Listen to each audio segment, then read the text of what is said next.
अर्पित चोपड़ा जैन इस वक्त हमारे साथ है कि आपकी दवा से कई बार मरीज को आराम नहीं मिलता, तो क्या ऐसा है क्या कि आप सिर्फ दवा की मात्रा है सिर्फ उसको बढ़ाते हैं फिर दवा भी चेंज करते हैं? अगर पेशेंट का बॉडी रिस्पॉन्स ऑलरेडी कमजोर होता है तो कहीं ना कहीं हमें भी समय लग सकता है। कई बार आपका ये कहना रहा है कि आपके ब्रांड नेम को कॉपी किया जाता है, कहीं ऐसा तो नहीं कि आपने भी किसी का ब्रांड कॉपी किया हो? आरोग्य इसमें कॉपी करने वाली कोई बात नहीं है। तो कई ऐसी कंट्रीज है जहाँ पर ऑलरेडी होम्योपैथी बैन है। जिन कंट्रीज में आप ऐसा कर रहे हैं वो कंट्रीज आपके अगेंस्ट एक्शन ले सकती है। मैं जो भी काम करता हूँ पूरा एविडेंस बेस्ड सिस्टम पे। आयुर्वेद का जो वर्णन है कई शास्त्रों में, लेकिन होम्योपैथी का जिक्र कहीं भी नहीं। देखिए, आयुर्वेद का जन्म इंडिया से हुआ है तो कहीं ना कहीं हमारे पास वेद पुराणों में इसके बारे में बहुत सारी व्याख्या लिखी हुई है। अगर आयुष्मान योजना की मैं बात करूँ तो उसमें इसका जिक्र भी नहीं किया गया है। अभी तक ये आयुष्मान का जो ट्रीटमेंट है वो ओपीडी बेस पे स्टार्ट नहीं किया है। नमस्कार, आपका स्वागत है। आपके साथ मैं आकांक्षा राजपूत। आज के इस पॉडकास्ट में हम डिस्कशन करेंगे हेल्थ केयर को लेकर, यानी आप सभी लोगों की हेल्थ से जुड़ा हुआ टॉपिक। आज हम बात करेंगे होम्योपैथी को लेकर। न सिर्फ होम्योपैथी, इसकी वैज्ञानिकता और साथ साथ इससे जुड़े विवाद को लेकर भी हम आज डिस्कशन करेंगे। पिछले कुछ दिनों में आपने देश के अंदर देखा होगा होम्योपैथी को लेकर काफी बहस चली आ रही है। हालांकि कुछ ऐसे भी लोग हैं जो इसको मेडिकल साइंस का एक कारगर तरीका भी मानते हैं, लेकिन क्या वाकई ये सच है? बहुत सारे ऐसे सवाल जो आपके भी मन में हैं, आज उन सभी सवालों का जवाब तलाशने की कोशिश करेंगे इस शो के जरिए। और आज इस शो में हमारे साथ जो गेस्ट होंगे, अब उनका परिचय मैं आपसे करा देती हूँ। डॉक्टर अर्पित चोपड़ा जैन इस वक्त हमारे साथ है, इस पॉडकास्ट का हिस्सा है। सबसे पहले थोड़ा सा डॉक्टर अर्पित चोपड़ा जैन के बारे में मैं जरूर आपको बताना चाहूंगी, जो कि critical and surgical disease specialist है, साथ ही MD homeopathy and representative of homeopathy medicine for BRICS countries इस वक्त हमारे साथ है। डॉक्टर अर्पित, सबसे पहले आपका स्वागत करती हूँ। और आपकी एक बुक मेरे पास है जिसमें लिखा है vision of impossible to possible. ये जर्नी यहाँ तक कैसे पहुंची आपकी? बहुत ही अच्छा क्वेश्चन है और आपने क्वेश्चन भी वही किया है जो एक तरीके से मेरा विजन भी था। सिंपल सी बात है, आपने बोला कि होम्योपैथी के बारे में बहुत सारे मिथ्स हैं, बहुत सारे कंट्रोवर्सी हैं जो आपने अपने इंट्रोडक्शन में कहा। तो मैं भी यही मानता हूँ कि अगर होम्योपैथी के बारे में कोई मिथ है तो उसे क्लियर करना चाहिए। तो एक विजन था कि होम्योपैथी को हम किस लेवल पर इतनी ऊंचाइयों तक ले जाएं कि जो इम्पॉसिबल जो चीज़ें थी वो पॉसिबल दिखने लगे। और उसके लिए मुझे एक रिसर्च सिस्टम की ज़रूरत थी, क्योंकि अगर हम मानते हैं कि होम्योपैथी के बारे में जो जन्म हुआ था वो बॉर्न एंड बॉट जर्मनी से हुआ था, जो कि करीब 200 से 250 साल पुराना सिस्टम से हमने डेवलपमेंट देखा है। पर चूंकि वो होम्योपैथी जो क्लासिकल होम्योपैथी के नाम से आई थी, वो एक बेसिक लेवल तक कंसेप्ट तक काम कर रही थी। लोगों को आम जो भ्रांति है होम्योपैथी के बारे में कि होम्योपैथिक मेडिसिन सेफ सिस्टम है बट स्लो सिस्टम है, और ये केवल बेसिक केसेस जो स्किन के होते हैं, हेयर के होते हैं, या एक छोटी मोटी बीमारियों पर इसका काम किया जा सकता है। पर जहाँ पर बात होती है क्रिटिकल केसेस के बारे में, जहाँ सर्जिकल केसेस के बारे में, इनक्योरेबल कैटेगरी के केसेस के बारे में, ऑटोइम्यून कैटेगरी के केसेस के बारे में, या फिर लाइफ थ्रेटनिंग प्रॉब्लम, या फिर हॉस्पिटलाइज पेशेंट, कोमा के पेशेंट, इस तरीके के जो पेशेंट्स होते हैं, कैंसर के स्टेज 5 के पेशेंट्स हैं, किडनी फेलियर के स्टेज 5 के पेशेंट जो कि ट्रांसप्लांट पे जा रहे हैं या डायलिसिस करा रहे हैं, जब इस तरीके के क्रिटिकल पेशेंट्स पे बात होती थी तो होम्योपैथी में इस विधा का बहुत ज़्यादा उपयोग नहीं होता था। तो ये जो विजन था, सीधे से ही बात है कि जहाँ पर आवश्यकता होती है वहाँ पर आविष्कार होना चाहिए। मैं जिस घर से आया हूँ वहाँ पर 19 एलोपैथिक डॉक्टर्स का बैकग्राउंड है, यानी I had been specially sent to homeopathy. एक फील्ड में भेजा गया हूँ कि इस फील्ड में अगर हम कुछ करते हैं तो कुछ नया लाने की कोशिश करें, और इस नया लाने से अगर दुनिया को फायदा मिलता है तो उसके लिए हमें कुछ रिसर्च सिस्टम को डेवलप करना जरूरी था। तो इस अवधारणा के आधार पर, चूंकि पुराने सिस्टम में बहुत सारा रिसर्च बाकी था, मैंने अपने सिस्टम में एक विजन लाया कि हम इम्पॉसिबल टू पॉसिबल जब ये करेंगे तो कैसे करेंगे। तो इस विधा को चेंज करने की जरूरत थी, रिसर्च और एविडेंस बेस्ड सिस्टम को डेवलप करने की जरूरत थी। मैंने होम्योपैथी का जो बेसिक कंसेप्ट था, जो दवाइयों की मात्रा थी, या 5 बूंद 10 बूंद 4 गोली 4 बूंद, उसको एग्रेसिव ट्रीटमेंट के रूप में कन्वर्ट किया। जब सबको पता है कि होम्योपैथी सेफ है तो इसे हम फास्टेस्ट ट्रीटमेंट में डेवलप कर रहे हैं। अगर फास्टेस्ट करेंगे तो हमें डोज बढ़ाना पड़ेगा, और बीमारी पर अटैकिंग थ्योरी पर एग्रेसिव ट्रीटमेंट जब हम करते हैं तो निश्चित रूप से जो विजन था इम्पॉसिबल टू पॉसिबल, इसका मतलब जिन केसेस पे मेडिकल साइंस चैलेंजिंग अवस्था में रिसर्च कर रहा है, करीब 70 से 80% बीमारियां ऐसी है जिसमें मेडिकल साइंस आज भी उन केसेस पे मेहनत कर रहा है, सभी सिस्टम उस पर मेहनत कर रहे हैं। लेकिन ऐसा तो नहीं है ना कि जो होम्योपैथी मेडिसिन है उनको आप सुपर स्पेशलिटी मॉडर्न होम्योपैथी बताकर सिर्फ लोगों को गुमराह करने का काम कर रहे हैं। इसमें गुमराह करने वाले कोई क्वेश्चन नहीं है। जो लिखा था वो हमारे पास जो हमें मिला है थ्योरी के रूप में मिल चुका है, उसे हम क्लासिकल होम्योपैथी कहते हैं। और रिसर्च को आपको लिखना पड़ेगा, सिंपल सी बात है। हर विधा में रिसर्च होता है, इन्वेंशन होना जरूरी है। मेडिकल साइंस का डेवलपमेंट ही रिसर्च से चलता है दुनिया में, चाहे कोई भी बीमारी हो। मेरी बात वही मैं कहना चाह रहा था कि 70 से 80% बीमारियां जिसमें रिसर्च की संभावना है, उसमें लगभग सभी सिस्टम मेहनत कर रहे हैं। तो क्यों ना हम अपने सिस्टम से एक ऐसा मेहनत करें जिसमें इन विधाओं पे और इन बीमारियों पर हम क्रिटिकल केसेस पे जीत हासिल करें। और इस सिस्टम को डेवलप करने के लिए जो हमने कंसेप्ट चेंज किया, जब वो सफलतापूर्वक लॉन्च करने की बात आती है, तो चाहे WHO हो या दुनिया का कोई भी एविडेंस बेस्ड सिस्टम हो, सभी को लगता है कि इसका डेटा होना चाहिए ताकि इसे प्रूव किया जा सके। तो इस आधार पर जो करीब मेरी 21 साल का प्रैक्टिसिंग कैरियर है, जो कि मैं इंदौर में आरोग्य सुपर स्पेशलिटी मॉडर्न होम्योपैथी के क्लिनिक के नाम से जो मेरा क्लिनिक है, जिसमें मैं मेहनत कर रहा हूँ, करीब 21 साल की मेहनत है कि करीब 3000 से ज़्यादा पेशेंट्स का डेटा जो प्री एंड पोस्ट ट्रीटमेंट के आधार पर, जब आप कैंसर के स्टेज 5 के पेशेंट्स, किडनी फेलियर के स्टेज 5 के पेशेंट्स, डायलिसिस जो करा रहे थे, ट्रांसप्लांट करा थे, उनको हमने 21 क्रेटिनिन से बचाया। कैंसर के ऐसे पेशेंट जिन्होंने chemo, radiation, surgery, immunotherapy, target therapy ये सब कराकर भी, जिनके लिए शायद जीवन का बहुत ज़्यादा दिन शेष नहीं है, ऐसा बता दिया गया था, तब कहीं ऊपर से अगर किसी के लिए कोई याद करता है कि ईश्वर आपकी मदद करे, और कहीं ना कहीं अगर वो शिफा अगर हमारे हाथ में है और हम होम्योपैथी को अगर सुपर स्पेशलिटी बनाकर उन पेशेंट्स पे मेहनत करते हैं और उन्हें बचाते हैं, 9-9 सेंटीमीटर की गठान गलाते हैं, और एक ही टाइम पर कीमो, रेडिएशन, सर्जरी, इम्यूनोथेरेपी और टारगेट थेरेपी जैसा काम हम दवाइयों से ही करें, घर बैठे पेशेंट्स को फायदा दें और उसका जीवन भी बचाएं, और 9-9 साल तक उन पेशेंट्स को हम अभी तक ला चुके हैं, तो ये एक बहुत बड़ा उपलब्धि नहीं, मेरे हिसाब से एक चमत्कार है, जो कि मेडिकल साइंस के लिए शायद उस वक्त लिखा नहीं था। तो शायद हो सकता है कि ये विधा चूंकि शिफा ईश्वर ने दिया है, तो मेरा काम प्रयास करना होता है। हम अपने प्रयासों में कमी नहीं करें। हमने सिस्टम को चेंज किया, एग्रेसिव ट्रीटमेंट किया और उसका फायदा मिला, और उसके आधार पर आज 3000 से ज़्यादा पेशेंट का डेटा जो तैयार हुआ है, वो कहीं ना कहीं इस बात को पुष्टि करने के लिए पर्याप्त मात्रा में एक साक्ष्य बनता है कि हम कहीं साबित कर सके या इसे वेरीफाई किया जा सके। और नया सुपर स्पेशलिटी मॉडर्न होम्योपैथी, जो कि भविष्य की होम्योपैथी के रूप में हम जो लॉन्च कर रहे हैं, WHO को देने की तैयारी कर रहे हैं, इसे हम साबित भी कर सकें और दुनिया के और इस तरह की खबरें हैं, लेकिन कि आपकी दवा से कई बार मरीज को आराम नहीं मिलता। तो क्या ऐसा है क्या कि आप सिर्फ दवा की जो मात्रा है, या हम बूंदों की बात करें दवाइयों की, सिर्फ उसको बढ़ाते हैं, फिर दवा भी चेंज करते हैं? देखिए, कोई भी सिस्टम जब भी कोई रिपोर्ट्स के आधार पर, ये चूंकि मैंने जो सिस्टम डेवलप किया है वो पूरा रिपोर्ट्स और रिस्पांस पर चलता है। अगर पेशेंट का बॉडी रिस्पांस ऑलरेडी कमजोर होता है तो कहीं ना कहीं हमें भी समय लग सकता है, बट उस रिस्पांस को समझने के लिए हमें फॉलोअप की जरूरत होती है। जब हम पहली बार पेशेंट्स को देखते हैं तो उसमें जो भी उन पेशेंट्स की जो एग्जिस्टिंग प्रॉब्लम होती है, उसके साथ उनकी जो रिपोर्ट्स जो बताती है, उसके आधार पर हम, चूंकि होम्योपैथी से तो ऊपर जाकर ही हम सुपर स्पेशलिटी का डोज तय करते हैं। समझ लीजिए 5 बूंद का डोज, अगर 10 बूंद का डोज होम्योपैथी में लिखा है, हो सकता है मेरे यहाँ वो स्टार्ट हम 60 बूंद से करें, 120 बूंद से करें, 240 बूंद से करें। लेकिन अगर 1 महीने के बाद हम जब उसका बॉडी रिस्पांस चेक करते हैं, क्योंकि पूरा रिपोर्ट और रिस्पांस पर केस आधारित है, तो हम जब फॉलोअप देखते हैं उसमें लगता है कि पेशेंट का बॉडी रिस्पांस कमजोर है, उसकी ससेप्टिबिलिटी कमजोर है, तो हम उसमें डोज बढ़ाने लगते हैं। तो ये एक नया तरीका होता है कि रिसर्च का कोई भी अंत नहीं हो सकता। हम एक तरीके से जिस पेशेंट को ठीक कर रहे हैं वो भी किसी रिसर्च के कारण ठीक हुआ है, और जिन पेशेंट्स को हम ठीक नहीं कर पा रहे हैं या फिर उसमें हम ज़्यादा मेहनत कर रहे हैं, उसमें कहीं ना कहीं और रिसर्च की ज़रूरत होती है। तो जिस वक्त, चूँकि मेरे बारे में एक कहानी ज़्यादातर एक कहने में आ जाती है कि 99% जो केसेस हमारे पास आते हैं वो फेलियर अवस्था के केसेस हैं। यानी जब सभी जगह से जब आप हाथ खड़े कर दिए जाते हैं, सभी मेडिकल सिस्टम जहाँ पर मना कर देते हैं, तो वो केसेस जब हमारे पास आते हैं क्रिटिकल और सर्जिकल या लास्ट स्टेज के स्टेज पर, तो कहीं ना कहीं उनके पास खोने के लिए कई बार कुछ नहीं होता, लेकिन हमारे पास देने के लिए बहुत कुछ होता है।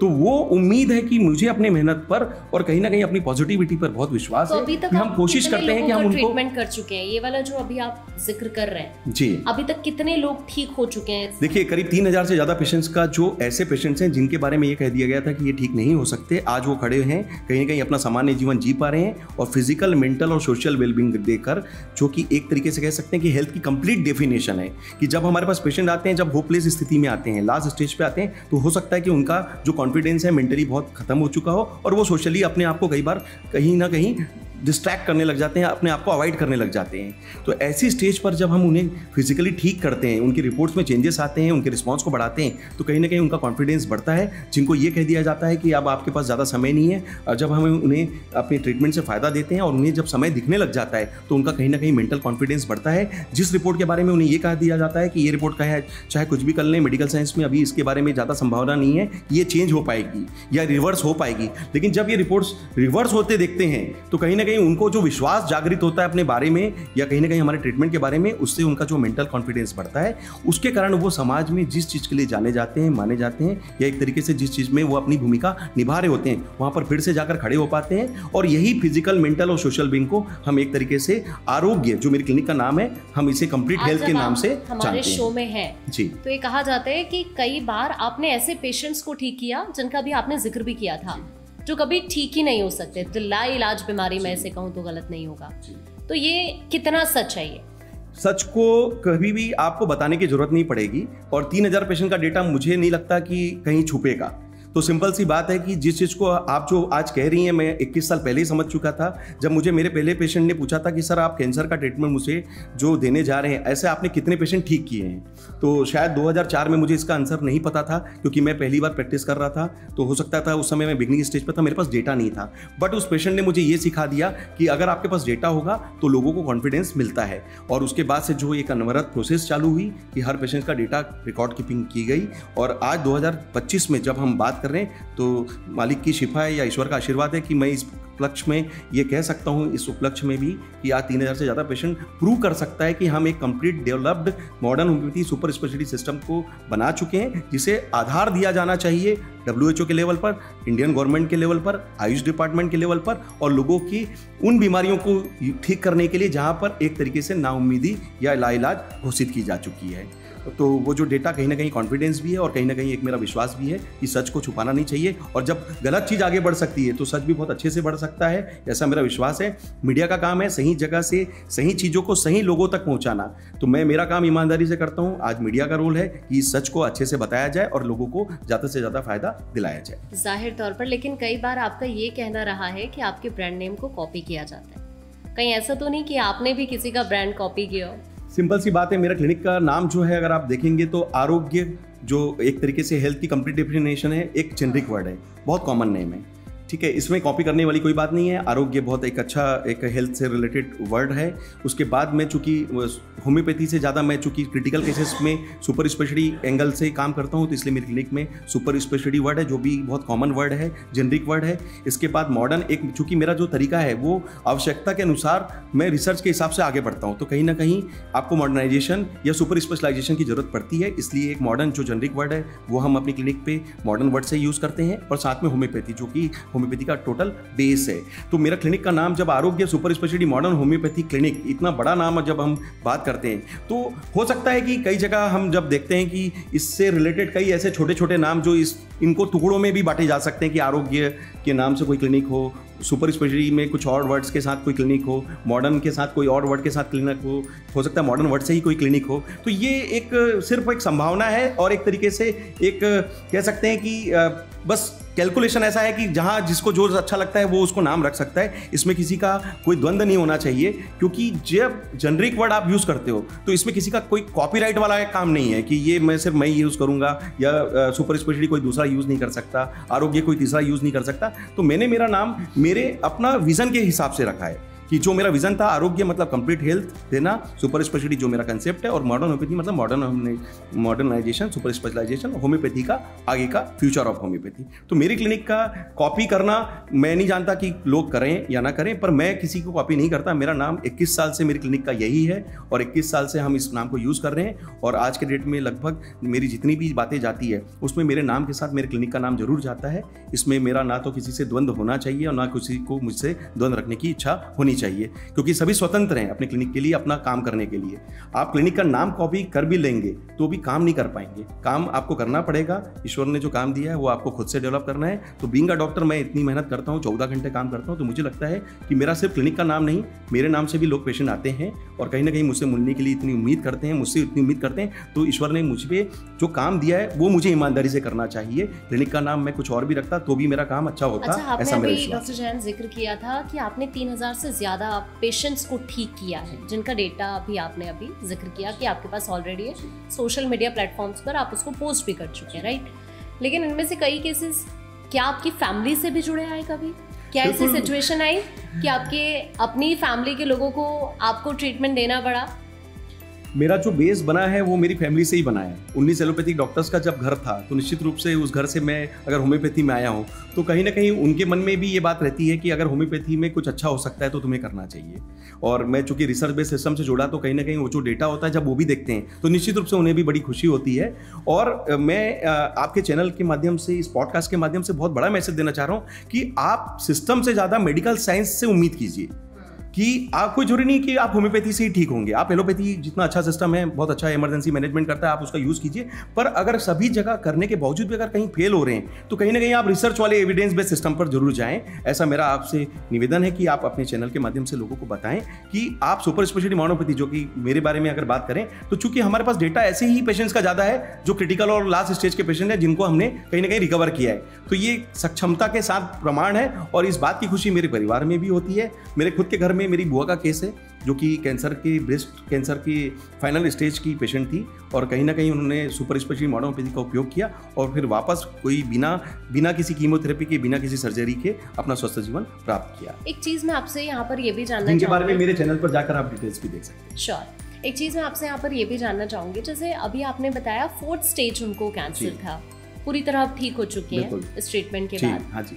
तो क्या ऐसे लोगों को जो 4th स्टेज से ठीक हुए हैं, क्या ऐसा होता है कि हर साल या फिर 6 महीने में इन लोगों को ज़रूरत पड़ती है कि वो वापस एक बार अपना ट्रीटमेंट कराएं जाकर, या फिर चेक कराएं? चेकअप्स की नीड होती है 6 महीने या साल भर के बाद? बिल्कुल सही कह रहे हैं, क्योंकि जो चेकअप होता है वो रूटीन चेकअप का हिस्सा है। और अगर आप किसी बड़ी बीमारी से लड़ रहे हैं और जूझ रहे हैं और जब आप अच्छे से रिस्पॉन्ड ला के अगर ठीक करते हैं तो निश्चित रूप से आपका और डॉक्टर का दोनों का काम है कि आप उसे रीवेरीफाई करते रहें। हर 6 महीने में, 1 साल में आप अपना स्कैन कराएं और देखें कि कहीं कोई नई प्रॉब्लम तो नहीं दिख रही है। अगर वाकई अगर किसी प्रकार का अगर आपको लगता है कि कोई रेसिडुअल कोई आपको प्रॉब्लम दिख रही है तो मेरा ऐसा सुझाव है कि जो एग्रेसिव ट्रीटमेंट देते हैं उसकी बजाय हम वहाँ पर मेंटेनेंस थेरेपी दे सकते हैं। आप चाहें तो उसको 4 बार की जगह 1 बार का डोज लेकर भी मेंटेन कर सकते हैं। तो निश्चित रूप से जो रिपोर्ट्स होती हैं वो हमारे लिए कैलकुलेशन होती है कि जितनी एग्रेसिवनेस है वो अब किस लेवल पे आ चुकी है। जो 9 सेंटीमीटर की गठान अगर हम गला देते हैं तो अगर 1 साल के बाद हम वापस रिलैप्स होती है नहीं होती है, इसके देखने के लिए हमें स्कैन की जरूरत पड़ती है। तो पेशेंट्स को ये करना चाहिए और अगर कुछ आता भी है तो हमें उसे फिर से बूस्टर डोज देकर हम उसे मैनेज करने की पूरी कोशिश करते हैं। डॉक्टर जैन, अब मेरा क्वेश्चन आपसे ये, एक कैंसर पेशेंट को पता करना है अगर कि पैट सीटी कराया जाता है स्टेज के लिए, इसके अलावा बायोप्सी कराई जाती है, फिर पता चलता है कि कैंसर सच में है या फिर क्या रीज़न है, सारी चीज़ें बायोप्सी से क्लियर होती है। तो होम्योपैथी में जो अभी आपने भी जिक्र किया, सुपर स्पेशलिटी मॉडर्न होम्योपैथी का, तो इसमें भी क्या हम यहीं से प्रोसेस शुरू करते हैं अपना? बिल्कुल सही। देखिए, जो ट्रीटमेंट पार्ट होता है वो हमेशा अलग होता है, लेकिन जो डायग्नोस्टिक पार्ट होता है वो सभी मेडिकल साइंस के लिए सेम मेथड में काम करता है। अगर मेरे पास ज़्यादातर पेशेंट जो मैंने अभी तक जिक्र किए, ज़्यादातर वो पहले कहीं ना कहीं ट्रीटमेंट ले चुके होते हैं, तो उनका चूंकि डायग्नोस लेवल पे केस होता है, इसलिए जब वो कह सकते हैं कि एक तरीके से जब होपलेस स्थिति में आ जाते हैं और कहीं ना कहीं जब सुपर स्पेशलिटी मॉडर्न होम्योपैथी से उम्मीद करते हैं तो हम उन्हें अपना ट्रीटमेंट देकर उन्हें रिकवर करने का प्रयास करते हैं। और जिसका डेटा आपको बता चुका हूँ कि वो काफ़ी सारे जो मौजूद हैं वो उन्हें आप देख सकते हैं। एक छोटी सी चीज़ मैं यहाँ पे इंक्लूड करना चाहूँगी, ये मेरा खुद का एक्सपीरियंस रहा है, मेरे फैमिली मेम्बर से जुड़ा हुआ। डॉक्टर्स कहते हैं कि अगर आप बायोप्सी करा देते हैं तो उसके बाद कैंसर बहुत तेजी के साथ फैलता है। क्या ये सच है या फिर इसके पीछे क्या मिथ है? ये एक तरीके से मिथ है, क्योंकि मैं ऐसा नहीं मानता कि उसको टच करने के बाद फैलना चाहिए, लेकिन मेडिकल साइंस की मजबूरी है, जब तक डायग्नोज नहीं होगा वो ट्रीटमेंट कैसे प्रोवाइड करेगा। तो सिंपल सी बात है, ये आम लोगों के मन में एक मिथ है। जैसे मेरे पास भी पेशेंट्स जब आते हैं तो कैंसर में कई बार वो बोलते हैं सर हम इसे छेड़ना नहीं चाहते, इसके बाद हमने कई बार लोगों को फैलता हुआ कैंसर देखा है। तो ये मिथ है, लेकिन सही मायनों में मेडिकल साइंस इस मिथ को नहीं मानता। मेडिकल साइंस उस पर अपॉर्चुनिटी ये मानता है कि जो भी डायग्नोस होगा हम उस पर ट्रीटमेंट करेंगे और बिना डायग्नोसिस वो ट्रीटमेंट नहीं हो सकता। अब अगर इस कंडीशन में अगर किसी कारण से पेशेंट अगर बिल्कुल नहीं चाहता कि मैं बायोप्सी करूं और वो पेशेंट डायरेक्ट हमारे पास आता है, तो भी हम उसकी जो रिपोर्ट्स हैं और उसकी जो भी दूसरी रिपोर्ट्स के आधार पर जो ट्रीटमेंट प्रोवाइड करते हैं उसमें हम ये मान के चलते हैं अगर उसमें कैंसर का कंटेंट है तो हमें उस पर aggressive chemotherapy, radiotherapy, surgery, immunotherapy और टारगेट थेरेपी, ये 5 काम हमें ही करना है। क्योंकि अगर डायग्नोज नहीं होगा तो एलोपैथी सिस्टम में उसका कोई ट्रीटमेंट पॉसिबल नहीं हो सकता। तो ऐसा पेशेंट जब स्थिति में जिसमें बायोप्सी नहीं करा रहा है तो निश्चित रूप से वो किसी अल्टरनेट सिस्टम में आएगा। और अगर मुझ पर आता है या मेरे पास आता है तो मेरा एक काम होता है कि मैं 5 काम फिर एक साथ करूं और दवाइयों से ही, भले ही उसने बायोप्सी नहीं कराई, पर हम उस रिपोर्ट के आधार पर जो उसकी एग्जिस्टिंग रिपोर्ट है उस पर काम करेंगे और उसका रिस्पांस बढ़ाएंगे और फॉलोअप जो स्कैन आएंगे उसमें हम उन सब चीज़ों को जज करेंगे। बायोप्सी इसलिए कराना इंपॉर्टेंट हो जाता है क्योंकि सिस्ट और फिर दूसरी तरफ उसको भी हम पहले तो सिस्ट के तौर पे ही देखते हैं। जी, पहले वो एक गठान हो सकती है, बट गठान नॉर्मल भी हो सकती है, कैंसर की भी हो सकती है। अब यहाँ पर ये चूंकि पेट स्कैन में हमें गठान का एक संभावना मिल जाता है कि इतनी बड़ी गठान है और इस हिस्से में मौजूद है, और हम थोड़ा स्टेजेस मान सकते हैं। लेकिन चूंकि बायोप्सी कंफर्म रिपोर्ट होती है और अगर पेशेंट नहीं कराता, अगर जैसे हम तो हमें फिर उसको मान के चलना है कि ये हो सकता है कैंसर है, तो हमें उस तरीके का ट्रीटमेंट प्लान करना चाहिए। अब लाइक बुजुर्गों की हम बात कर लेते हैं, तो उनके लिए तो ट्रीटमेंट बहुत मुश्किल हो जाता है अगर 60+ एज है, क्योंकि अगर मैं एक मेडिसिन की बात करूं तो वो 500 mg से ज़्यादा मुझे लगता है होती है, तो उसमें फिर मुश्किल नहीं आ जाएगी? क्या ऐसे पेशेंट्स को बचाना क्या इतना ईजी होता है क्या? जहाँ पर एज रिलेटेड क्राइटेरिया होता है, अगर आप स्पेसिफिकली अगर कैंसर पे बात कर रही हैं, तो मैं ये क्लियर करना चाहूँगा कि ज़्यादातर जहाँ पर जो ओल्ड एज के पेशेंट हैं उनको कई बार सर्जरी नहीं की जाती है, क्योंकि उनका बॉडी रिस्पॉन्स कई बार डीएक्टिव हो चुका होता है। इवन कीमो के लिए भी वो ऑप्शंस नहीं मिल पाता, क्योंकि कीमो में कई बार साइड इफेक्ट्स के जो डर होता है या पेशेंट्स का बॉडी रिस्पॉन्स कई बार उसको नहीं झेल पाता। उन कारणों से ओल्ड एज में, जैसे मैं मेरे खुद के स्वयं का जो एग्जाम्पल मेरे पेशेंट्स के बारे में बताऊंगा कि करीब 81 ईयर्स के जो पेशेंट हैं या 84 ईयर्स के जो पेशेंट है जो कैंसर से जूझ रहे थे, जिन्होंने एक तरीके से ये सुन लिया था कि इस स्टेज पर ना तो हम कीमो कर पाएंगे, ना ही एक तरीके से उनके लिए कोई सर्जरी पॉसिबल है, अब आप इनकी सेवा करवाइए। तो जब वो पेशेंट मेरे पास आते हैं तो निश्चित रूप से अगर मैं उस सीट पे बैठा हूँ, तो मैं जिस सीट पे बैठता हूँ मैं मानता हूँ कि वहाँ पर ईश्वर साक्षात बैठना चाहिए, और मैं बैठने से पहले ईश्वर को कहता भी हूँ कि इस सीट पे आप बैठो, और कहीं ना कहीं मैं एक माध्यम बनूंगा, मुझसे जो अच्छा होगा, नीति नियत मेरी दोनों क्लियर रखता हूँ और कहीं ना कहीं मेहनत करता हूँ। तो 81 साल से 84 साल के जो पेशेंट्स को हमने ट्रीट किए, मैं बड़े गर्व के साथ कहना चाहूँगा कि बिना कीमोथेरेपी, बिना किसी सर्जरी के भी वो ठीक हुए, और उनकी रिपोर्ट्स प्री और पोस्ट रिपोर्ट के आधार पर आप मेरे यूट्यूब पे जाकर जब देखेंगे तो उनका ये शब्द है कि सर मेरे लिए एक भगवान से कम नहीं है। अच्छा, इन पेशेंट्स के लिए डाइट भी बहुत इंपॉर्टेंट। मैं भगवान तो नहीं हूँ, लेकिन उसका बनाया हुआ अगर एक छोटा सा काम भी कर दूं तो शायद हो सकता है उनके लिए पूरा परिवार चलाने का एक जिम्मा होता है, जो हम लोगों पर जो जवाबदारी होती है वो हम अच्छे से कर पाते हैं। देखिए, बुजुर्ग घर में रहे, वो आशीर्वाद देते हैं, रहे, वही सबके लिए तो कहीं ना कहीं वो जो प्रेरणा है, जब उस पेशेंट को जब 81 से 84 साल में बचाया जा सकता है, तो मुझे लगता है कि असंभव कुछ भी नहीं है, यही हमारा विजन होता है। एक क्वेश्चन मेरा अब आपसे, बहुत लोग ना टेंशन में रहते हैं, अगर किसी को कैंसर है तो परिवार के लोगों को समझ नहीं आता कि उनको क्या खिलाना है, क्या नहीं खिलाना है, और डाइट ही इंपॉर्टेंट होती है जो इम्यून सिस्टम को मजबूत बना कर रखती है, और तभी वो जो मेडिसिन हैं उनको इंसान झेल पाएगा। तो ये एक मैं अगर होम्योपैथी की बात करूँ, ये क्या सजेस्ट करती है डाइट को लेकर? कैसी डाइट होनी चाहिए? प्रोटीन इंटेक की मैं बात करूँ, कार्ब्स की मैं बात करूँ, सब आप प्लीज एक बार बताइए सर। जो भी बीमारी होती है उससे रिलेटेड कुछ बेसिक प्रोटोकॉल होते हैं। अगर आप शुगर के पेशेंट पे बात करेंगे तो आपको मीठा नहीं खाना है या फिर कम खाना है। नहीं, कैंसर पे बात, बीपी पे बात करेंगे तो आपको नमक नहीं खाना है, कम खाना है। अगर आप कैंसर पे बात करेंगे तो निश्चित रूप से आप ऐसी कोई भी चीज़ जिसमें आपको ऐसा लगता है कि आप कुछ भी एक तरीके से प्रिजर्वेटिव वाली जो चीज़ें हैं उसको आपको अवॉइड करना चाहिए, और आपको ठंडा खाना या एक तरीके से रखा हुआ बासी खाना उसको अवॉइड करना है। ये बहुत ही इंपॉर्टेंट है। हमारे यहाँ इंडियन टेरिटरी में ऐसा माना जाता है कि हम सुबह का खाना शाम को भी खा लेते हैं, शाम का खाना हम अगली सुबह भी खा लेते हैं, और जिस टेम्परेचर पे हम उसको स्टोर करते हैं तो ऐसा लगता है कि वो सेफ़ है। लेकिन जब हम लॉन्ग टाइम पे जब ऐसे पेशेंट्स का जब हिस्ट्री सुनते हैं तो कहीं ना कहीं ऐसी हिस्ट्री आती है कि इनका लाइफस्टाइल बड़ा इरेगुलर रहा है, जंक फूड्स की बहुत ज़्यादा अधिकता रही है, कहीं ना कहीं ये जो प्रिजर्वेटिव वाला खाना है वो बहुत ज़्यादा उन्होंने उपयोग में किया होता है, और ये ऐसी हैबिट में भी होता है कि कई बार सुबह का जो ब्रेकफास्ट है वो स्किप हो गया, आदमी बहुत काफ़ी समय तक फास्टिंग स्टेज पे है, और फिर बाद में खाने के लिए जो मिलता है फिर इंसान कहीं बाहर जाता है तो कई बार जंक फूड में भी लेना चालू कर देता है। तो कहीं ना कहीं इस तरीके की अगर हम चीज़ मारेंगे, जो भी हमारे प्रकृति के विरुद्ध जाकर हम कोई डाइट लेते हैं या एक तरीके से अपने नॉर्मल लाइफस्टाइल को चेंज करते हैं, तो निश्चित रूप से वो आपके लिए इम्यूनिटी रिस्पॉन्स कमजोर करने का एक कारण होता है, और वो एक दिन में नहीं होने वाला है। आपको ये लगातार जब ये प्रक्रिया आपके बॉडी पे रिस्पॉन्स को धीरे धीरे जब कमजोर करती है, तो कहीं ना कहीं जब आपका बॉडी रिस्पॉन्स कमजोर होता है तो आपकी इम्यूनिटी रिस्पॉन्स कमजोर होने के कारण कैंसर की जो एक्टिविटी है, जो सेल्स हैं, कहीं ना कहीं वो ग्रोथ करने लग जाते हैं। और अगर हम बात करें एक सामान्य सा कि कप है, अगर हम प्लास्टिक का कप लेते हैं और उसमें चाय पीते हैं, कहने के लिए बहुत सिंपल सा काम है कि हम चाय पी रहे हैं, लेकिन आपको नहीं मालूम कि उसके अंदर जो माइक्रो केमिकल्स हैं जो प्लास्टिक में है, वो जब पेट में जाएगा तो कहीं ना कहीं आंतों में कैंसर फैलाने का एक कारण बन सकता है। उसी तरीके से हम जो खाना खाते हैं उसमें कितनी सब्जियां ऐसी होगी जिसमें पेस्टिसाइड्स का उपयोग होता होगा, बट ये कॉमन फिनोमिना है, हम उसे अच्छे से धोएं और जितना हो सके हम छिलकों को हटाकर उस सब्जी का जो नेचुरल तरीका है वो हम यूज करें। अच्छा, कौन कौन सी ऐसी चीजें हैं जो अवॉइड करनी चाहिए कैंसर पेशेंट? मेरे हिसाब से आपको टोटली जो एडिक्शन एडिक्शंस हैं उसको अवॉइड करना चाहिए। मैं खाने में नॉनवेज को अवॉइड करने की सलाह देता हूँ और एडिक्शंस को अवॉइड करके आप वेजिटेरियन खाना जो शुद्ध तरीके से घर में बनाया हो और फ्रेश खाना है वो आप खा सकते हैं। और थोड़ा थोड़ा खाइए, सब खाइए, ऐसा जरूरी नहीं कि आपको एक बार में पूरा फुल डाइट लेना है। आप उस मील्स को फ्रिक्वेंट मील डाइट में पैटर्न में शिफ्ट कर दीजिए। वही 4 से 5 मील होनी चाहिए। जी बिल्कुल, ताकि आपका बॉडी रिस्पॉन्स भी मेंटेन रहे और आप उसको इजीली डाइजेस्ट भी कर सके।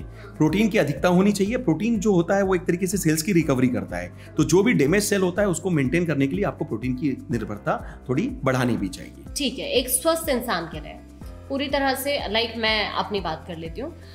आपको क्या लगता है कि कौन कौन सी ऐसी चीजें हैं जो हम लोगों को अवॉइड करनी चाहिए इस तरह की डिजीज से बचने के लिए? मैंने अभी भी बताया कि सबसे पहले तो हमें एडिक्शन से बचना चाहिए। आज के डेट में जिस तरीके से एडिक्शन का जो साइड इफेक्ट हो रहा है, माउथ कैंसर के बारे में बात करूंगा तो जो गुटखा, टैबैको और ये एक तरीके से सिगरेट्स, स्मोकिंग, ये एक तरीके से बहुत बड़ा मेजर कारण है जो इंडिया में कैंसर में, माउथ कैंसर में बहुत बड़ा रीज़न साबित हो रहा है। इसलिए गवर्नमेंट कहती भी है कि आप ये मत खाएं। उसमें हम लोग पढ़ते भी हैं कि it is injurious to health, लेकिन उसके बावजूद भी लोग उसे अडॉप्ट कर रहे हैं। तो कहीं ना कहीं ये जब सब कुछ पता है कि इसका जो प्रोग्नोसिस अच्छा नहीं है, तो हमें कोशिश ये करना चाहिए कि इसे अवॉइड किया जाए या फिर इसको पूरी तरीके से अपने लिमिटेशंस में यूज़ किया जाए। कुछ केसेस मैंने ऐसे भी देखे हैं जिसमें हस्बैंड वाइफ में हम बात करते थे तो वाइफ बोलती है कि सर मैंने ज़िंदगी भर अपने हस्बैंड को एडिक्शन से बचने के लिए गुटखा, टैबैको या स्मोकिंग से रोकने की कोशिश की, लेकिन कैंसर इन्हें नहीं हुआ, माउथ कैंसर उन्हें डिटेक्ट हुआ। तो ये बड़ा अचंभित करने वाला एक सिनेरियो होता है कि जब हम ऐसे पेशेंट को देखते हैं जिसने ज़िंदगी भर किसी गुटखा, तंबाकू को टच नहीं किया और उसे माउथ कैंसर या टंग कैंसर डिटेक्ट हुआ। तो ये होता है एक तरीके से स्ट्रेस, जो बहुत बड़ा रीज़न हो सकता है। कहीं ना कहीं एक इंडियन टेरिटरी में हम मानते हैं, हम लोग बहुत ज़्यादा मेहनत करते हैं, हमारे परिवार की बहुत ज़्यादा एक तरीके से हमारा जो रहन सहन का स्टाइल है उसमें स्ट्रेस काफ़ी होता है, क्योंकि एक इमोशनल टच हमारे लोगों में बहुत ज़्यादा अच्छा भी है और कहीं ना कहीं एक तरीके से उनके लिए अडॉप्टिबिलिटी वाला भी इशू होता है। तो कहीं ना कहीं स्ट्रेस एक बहुत बड़ा रीज़न है जिसे हमें अवॉइड करना पड़ेगा। आपको किसी भी हालत में अपना रिस्पॉन्स बढ़ाना पड़ेगा। सिचुएशन सबकी लाइफ में होती है, लेकिन कहीं ना कहीं आपको बॉडी रिस्पॉन्स इतना मेंटेन रखना पड़ेगा कि उन चीज़ों को अपने ऊपर ना हावी इतनी सारी चीजें कर रहे हैं, 3000 से ज्यादा ऐसे पेशेंट्स हैं उनको ठीक कर चुके हैं, फिर भी हमने ऐसे सुना है कि आपको धमकियां मिलती हैं। आपका भी कहना है कि आपको परेशान किया जा रहा है बहुत ज्यादा। इसके पीछे देखिए, जब भी कोई दुनिया में अच्छा काम करेगा, जब भी कोई दुनिया में अच्छा काम करेगा तो आपको टांग खींचने वाले या एक तरीके से परेशान करने वाले जरूर होंगे। और सही मायनों में जब हम अच्छा काम करते हैं तो ठीक है, अगर किसी को लगता है कि कोई शॉर्टकट होकर किसी को परेशान करके वो अगर कुछ गेन कर सकते हैं तो वो उनकी सोच हो सकती है। लेकिन मेरा इस चैनल के माध्यम से पूरा मैसेज है कि कुछ भी मार्केट में या दुनिया में शॉर्टकट में नहीं आता, खास करके सफलता शॉर्टकट से नहीं होती। आज मेरी 21 साल की मेहनत है, आज मेरा नाम आरोग्य सुपर स्पेशलिटी मॉडर्न होम्योपैथी जो कि ब्रिक्स में गया है, ब्रिक्स का मैं एम्बेसडर हूँ। मैं पूरी दुनिया में इस समय सुपर स्पेशलिटी मॉडर्न होम्योपैथी के कंसेप्ट को बताने की कोशिश कर रहा हूँ। तो निश्चित रूप से जब मैं इतना अच्छा काम करूँगा, 3000 पेशेंट का डेटा जब मैं देने की बात करता हूँ और मैं उन केसेस में बात करता हूँ जहाँ पर जब लोग मना कर रहे हैं और मैं उन्हें खड़ा कर रहा हूँ, तो कहीं ना कहीं इसके पीछे काफ़ी सारे ऐसे भी दबाव हो सकते हैं जो मुझे झेलने पड़ते हो या फिर मुझे एक तरीके से कहीं ना कहीं तकलीफ में डालने की कोशिश भी की जाती हो। लेकिन मेरा एक विश्वास है कि मैं अच्छा काम कर रहा हूँ, ईश्वर मेरे साथ है, मेरा नीति नियत दोनों क्लियर है और कहीं ना कहीं ईश्वर मेरी मदद करता है। जहाँ पर ऑलरेडी होम्योपैथी बैन है लेकिन आप वहाँ पर भी कुछ लोगों का ट्रीटमेंट कर रहे हैं, तो क्या आपको नहीं लगता कि जिन कंट्रीज में आप ऐसा कर रहे हैं वो कंट्रीज आपके अगेंस्ट एक्शन ले सकती है या फिर आपको WHO की दौड़ से भी बाहर किया जा सकता है? देखिए, मैं एक बहुत ही क्लियर थ्योरी बताता हूँ कि मैं जो भी काम करता हूँ पूरा एविडेंस बेस्ड सिस्टम पे करता हूँ। तो कहीं ना कहीं अगर उन कंट्रीज़ के पेशेंट जहाँ पर होम्योपैथी के बारे में ज़्यादा अच्छा नहीं माना जाता या एक तरीके से सोच नहीं भी होगी, तो भी उन पेशेंट्स को जब क्रिटिकल स्टेज पर हमारे पेशेंट का डेटा दिखता है तो वो हमें अप्रोच कर सकते हैं, वो उनका इंडिविजुअल राइट है। दूसरी बात, ये जो मेरा इंदौर का क्लिनिक है वो लोकल क्लिनिक नहीं है, वो एक तरीके से ग्लोबल क्लिनिक के रूप में काम कर रहा है। आज के डेट में हम 19 देशों में अपनी ऑनलाइन सेवाएं ऑलरेडी दे रहे हैं, जिसमें वो कंट्रीज भी हैं जहां पर होम्योपैथी एक तरीके से अल्टरनेटिव सिस्टम में भी नहीं है, जिन्हें एक तरीके से बैन कर दिया गया या फिर लैक ऑफ एविडेंस डेटा के माध्यम से उन्हें एक तरीके से साइड में कर दिया गया है। तो मैं जब एविडेंस बेस्ड सिस्टम जब अडॉप्ट करता हूं तो उसे प्रूव भी करता हूं, तो उन लोगों को जब पता चलता है कि सर के पास वो डेटा है तो कहीं ना कहीं वो हमारा कॉन्फिडेंस होता है और उनके लिए भी एक नया रिसर्च एंगल से वो ट्रीटमेंट लेने की कोशिश करते हैं। ये जो आप मेहनत कर रहे हैं इसके पीछे रीजन है क्या? मेरे माँ बाप का बहुत ज़्यादा क्लियर सपना है कि मैं जो भी करूँ, मैं जन्माष्टमी के दिन मेरा बर्थ हुआ है, तो एक पर्सनल बात मैं कह सकता हूँ कि मेरी माँ की मेरे से बड़ी उम्मीदें रहती हैं। वो कहती हैं अगर तुमने उस दिन जन्म लिया है तो कुछ ना कुछ अच्छा करने के लिए जन्म लिया होगा। शायद उनकी ये मुझसे जो उम्मीदें हैं या मेरे पर उनका जो आशीर्वाद है वो मैं पूरी करने के लिए पूरी मेहनत करता हूँ। और मुझे भी ये लगता है कि इस जन्म में जाने से पहले ऐसा दुनिया में शायद ही कोई असंभव केस होगा जिसे हम संभव ना कर सकें। तो ये मेरी प्रयास है, मेरा जुनून है कि मैं पेशेंट्स के लिए बहुत मेहनत करता हूँ, बहुत हार्टेड मैं उनके लिए अपने दिल पर रख के बात करता हूँ कि जब भी कोई बात होता है, जब पेशेंट मुझसे बात करता है तो कहते हैं सर मैं 50% वहीं ठीक हो गया जब आपसे बात कर रहा था। अच्छा, आपने अब अपने दिल की बात की तो हम भी आपके दिल की जान लेते हैं थोड़ी सी। आपके दिल का ट्रीटमेंट कब लॉक हुआ? मेरी लाइफ में बड़ी मिस्ट्री रही है, बट कहीं ना कहीं मेरी धर्मपत्नी अर्पिता का बहुत बड़ा रोल रहा है। उसने मुझे बड़ा सपोर्ट किया है और आज मैं जिस भी मुकाम पे हूँ कहीं ना कहीं ये सब कहीं ना कहीं उसका भी बहुत इसमें योगदान है।